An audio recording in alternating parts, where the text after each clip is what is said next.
What are you afraid of? Those men. Who are they? I don't know. What do they want with you? I'm cold. Helen, you've got to answer me. You've got to answer me. Maybe I am Helen Calder. I don't know. I don't know. Look out!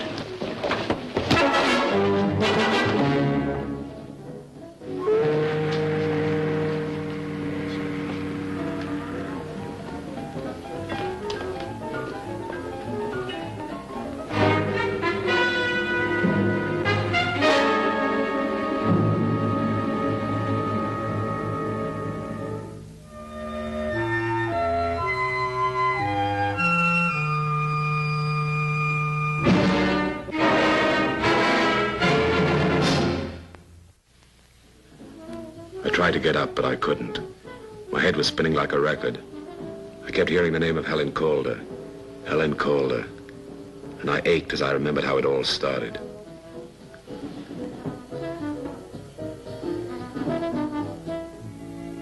I received a telephone call at my hotel early this morning. It was from a man named Floyd Collins. He said he had a problem. He needed help.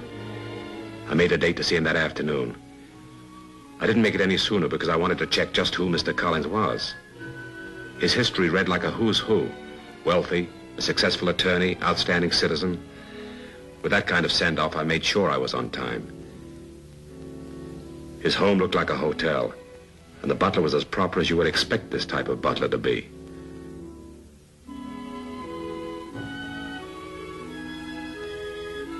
Between the front door and the study, I walked across an entrance hall about 25 feet wide. The house reeked of money, but it was in good taste. Mr. Collins, when I met him, was no surprise to me. He wasted no time. He showed me a girl's picture and started his story. He said her name was Helen Calder. Helen Calder was a beautiful girl. Floyd Collins told me she was not only spoiled, but too rich. Had 6 houses like this one all over the world. He said she'd arrived from Mexico City 2 weeks ago and then just disappeared. He was her guardian. It was urgent that she appear in court with him for the usual guardianship accounting. Collins was desperate, said he couldn't go to the police because Helen, well, as he put it, she wasn't always perfect.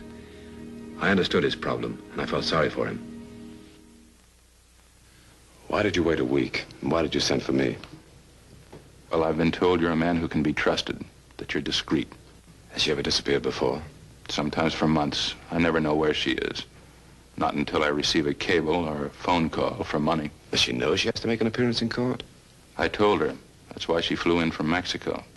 What happens if she doesn't show up? It could be dreadfully embarrassing. I'm very worried, Mr. Lanyard. You must find her for me.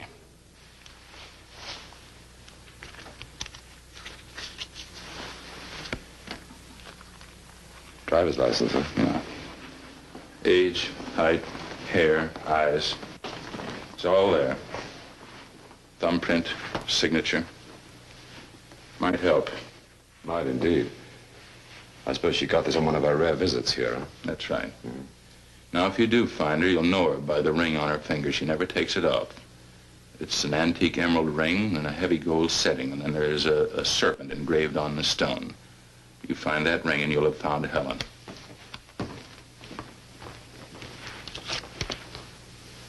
Lawrence Crane. Tell him I'm not at home. I told him I'd call if I heard. Lawrence Crane. I should have told you about him. Claims he's engaged to Helen. Wish he'd go back to New York. He gets on my nerves. Maybe I'd better start off by seeing him, huh? Just a waste of time. He doesn't know a thing. You interest me, Collins. Have you changed your mind about wanting me to locate the girl? Changed my mind? No, why? Because you're stalling. Yes, I suppose I am. It's just that this time I don't know how much to confide in anybody. In that case, we're both wasting our time. Goodbye, Collins. No, please. All right. It's that I have reason to believe Helen has involved herself in something terrible. Now, it may be the headquarters is at a waterfront cafe called El Toro or El Torero. Mind you, I don't say this is true. It may be true. I merely warn you that searching for her may lead you into some danger. In a way, Collins, danger's my business. I'll keep in touch with you. I'll say one thing. No man ever began a search with more clues.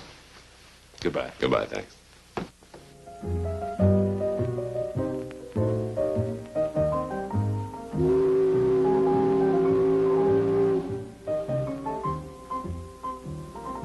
That night, I started looking for Helen Calder. I headed for the waterfront, not quite sure whether the club was called El Toro or El Torero. To make matters worse, the fog was so thick I couldn't see a thing. I bumped into a woman. I'm sorry. I didn't hurt you, huh? No, it's okay. Fog's really thick, isn't it? What's the matter? Are you lost? In a way. I'm looking for a place named El Toro, El Torero. What do you want to go there for? A drink. I don't mind if I do. I'll show you the way. You, gonna look for a dame? Maybe. Buy me a drink anyway? Name it and it's yours. Gee. Now I don't know what I want. Does any woman?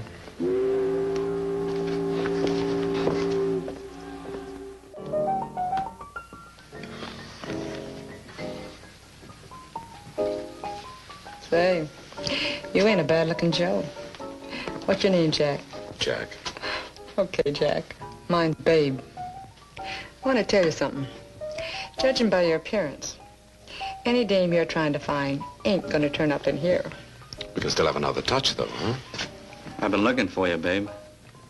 So you found me. Jack, this is Gus. Say hello to the man, Gus. Hello. Hello, Gus. Who told you to sit down? Dames. Just make port? Mary Maloney. Oh, Irish ship, huh? Greek. Babe, listen. I brought some presents. What did you bring? We're still married, ain't we? Who said we ain't? Brought some perfumes and stuff. You know something, Gus? I've missed you. Jack, you're in the wrong port. Sure. Is it okay if I take a poke at him? Okay, just one.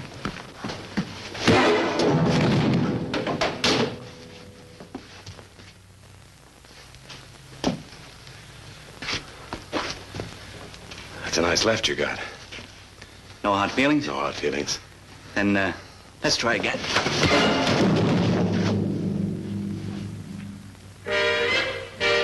All of a sudden, the room was slipping away from under my feet, and I was looking for a comfortable place to rest my head.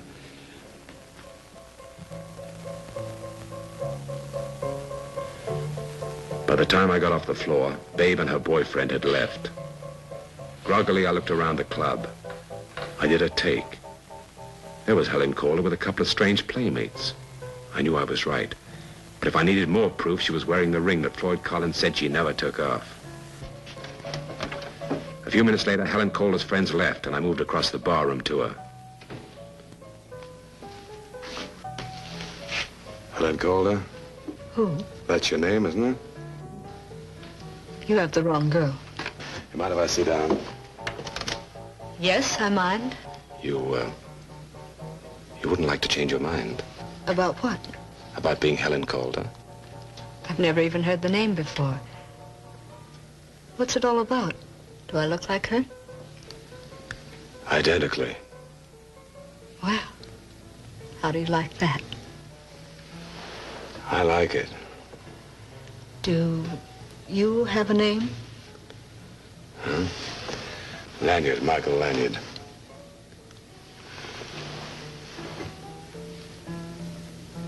That's a beautiful ring. What is it, an emerald? Just some sort of green stone, I guess. It's nice carving. I imagine it's pretty valuable. Aren't you taking a chance in a place like this? Oh, I usually wear it like this. Why not simply leave it at home? No, I never take it off. No, thank you. It's a sort of good luck charm, huh? Sort of. Has it brought you any? All the time. Michael. All the time. Helen, Oh, yes, that's me. does the name Crane mean anything to you, Lawrence Crane? You know more people I've never heard of. Where were you a week ago tonight? A month ago. Don't you know? Why do you care? Can't you remember? Who were those men who were with you just now? Men. Oh, they'll be back in a minute. Let's get out of here. What are you afraid of? Those men. Who are they? I don't know. What do they want with you? I'm cold. Helen, you've got to answer me. Maybe I am Helen Calder. I don't know. I don't know. Look out!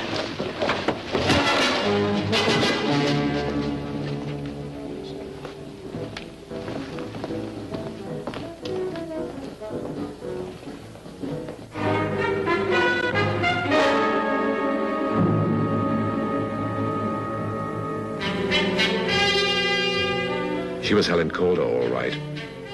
I was going to find her again, but this time for a different reason. I wanted to see Floyd Collins again. I had an idea that he wasn't telling me the whole truth, but I was going to find out. Have you found her? Huh? Wonderful. Where is she? It's hard to say. What do you mean? You just said you found her. I saw Helen Calder, and I talked to her. But we had a slight difference of opinion.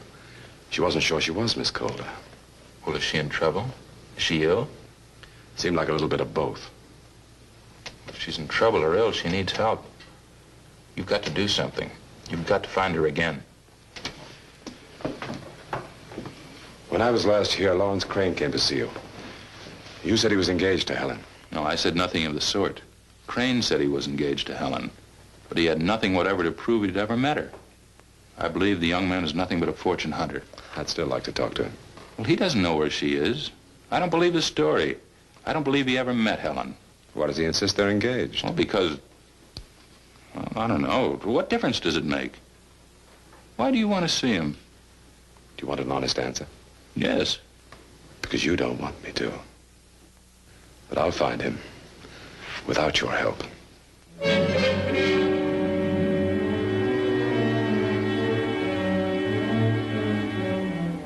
Collins had said Lawrence Crane lived in New York. It was worth a try. It was a long shot, but sometimes they pay off. Long-distance information had two Lawrence Cranes. One in Lower Manhattan, the other on Park Avenue. I took a chance with the Crane on Park Avenue. I started talking, and the man identified himself as Lawrence Crane's father. I asked him about his son. What he told me was a real shock. Lawrence Crane was dead. It happened in Hollywood the other day. It was suicide. 3 people: Collins, Helen Calder, Lawrence Crane. It was a jigsaw puzzle. I didn't have the answers, but I noticed something in the newspaper. The story said that Floyd Collins had appeared in court without his ward, Helen Calder, to give an accounting of her fortune. Collins had told the judge that his ward was out of town. I felt that somewhere this story had to be the key, but how or why I didn't know. I went back to my hotel to relax and think. I was fooling with a present I was going to give to a friend of mine when...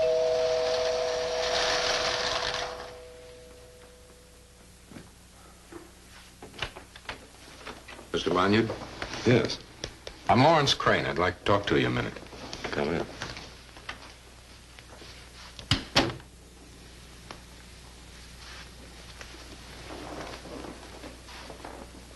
What do you want? Well, to be perfectly frank with you, one day I overheard something that led me to believe Mr. Collins hired you to find Helen Calder. You're wrong, Mr. Crane. Nobody hires me for anything, unless I'm interested. Oh, but you will undertake an investigation. If I'm interested. I hope I didn't offend you. Forget it. You interest me. What do you want? Well, it's just that if you are trying to find Helen, I think I can help. How? I have some photographs.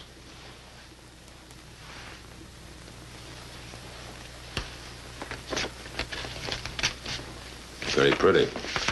You take these yourself? Yes. I assume they were taken when you and Helen became engaged.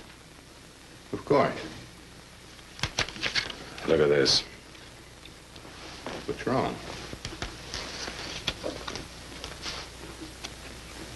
What's on your mind? Murder.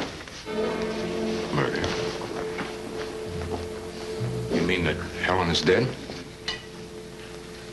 Is she? Why?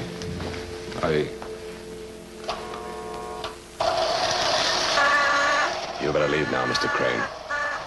You don't interest me anymore. Floyd Collins was desperate, and when you get that way, you're bound to make a mistake. He made two.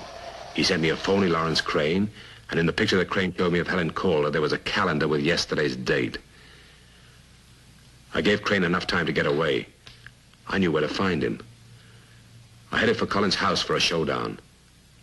I guess he figured I was a perfect setup. In court, I could swear that I'd seen and talked to Helen Calder. His rotten scheme might have worked, but for one thing I remembered. Helen Calder's ring. I knew this was going to be fun. Hot.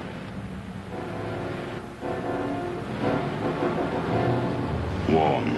I knew what I was doing, but I wanted to do it just the same. A man doesn't like being taken for a patsy. What is it? What do you want, Lanyard? I want to come in. I'm busy. Do I come in? Or do you want a lot of noise? The wrong kind.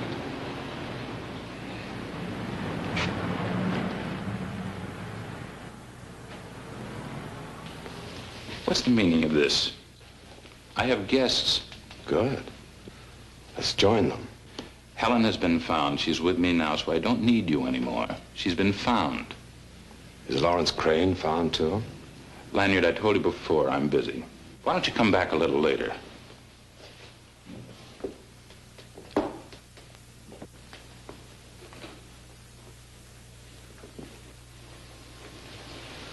Relax. I'll drink what they're having. I'm sorry, Helen. Mr. Lanyard seemed to think he had to see me at once. That's right. Let's talk about Helen Calder, shall we? I think you've been taking out money for a long while. I thought so too, Michael. Floyd has explained everything to me. Oh, so your memory's returned, has it? What about you, Crane? How's your memory? You remember being carted off to the morgue in a basket? I remember nothing.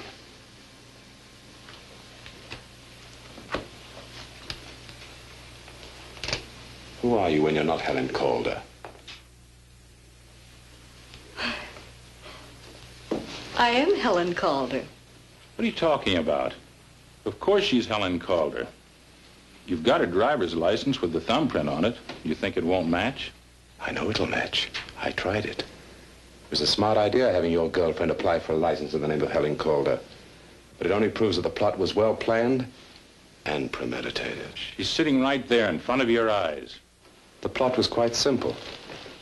I was shown some photographs of a girl and told where I might find her. I was told that I could identify her positively by a ring she was wearing. The next day in court, I could swear that I'd seen Helen Calder alive. This is Helen Calder.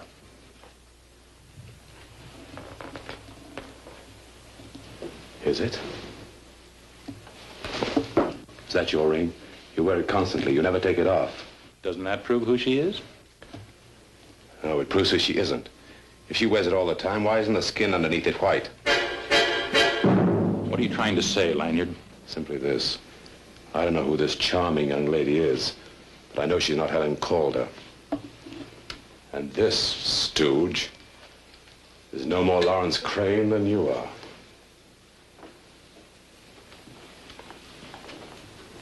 They're just a couple of stand-ins for the two you killed. I didn't have anything to do with this. Believe me. All right, I'm not Helen Calder. Collins hired me. I didn't know what it was all about. He said it was just a gag. Nice gag. I'll take care of him.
talk, Collins. You better talk.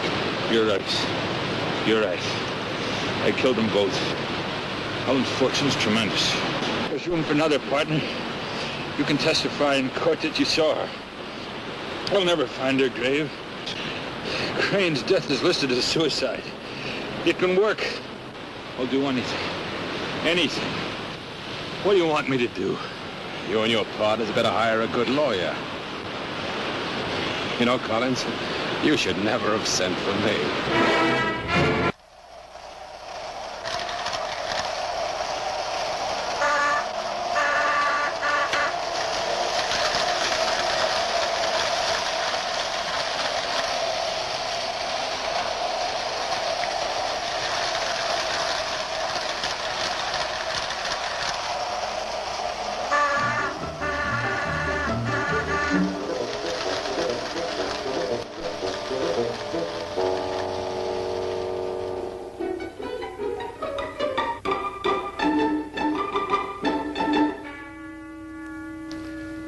Okay, I told you it was yours.